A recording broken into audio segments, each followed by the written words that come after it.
धारा 82 बीएनएस, पति या पत्नी के जीवन काल में पुनः विवाह करना।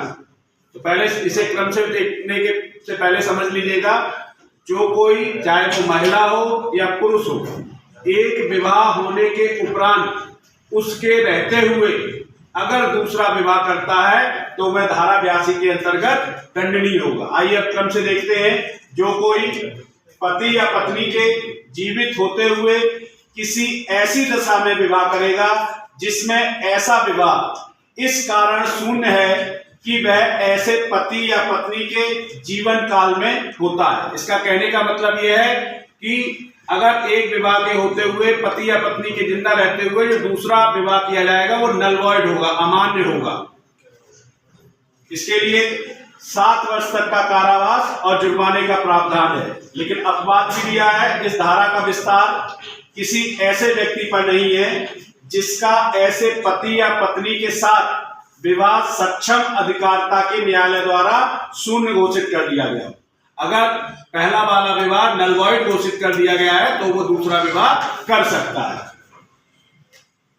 अगली बात कह रहा है, और ना ही किसी ऐसे व्यक्ति पर है जो पूर्व पति या पत्नी के जीवन काल में विवाह कर लेता है, यदि ऐसा पति या पत्नी उस पश्चातवर्ती विवाह के समय ऐसे व्यक्ति जो 7 वर्ष तक निरंतर अनुपस्थित रहा हो तो भी मान्य है।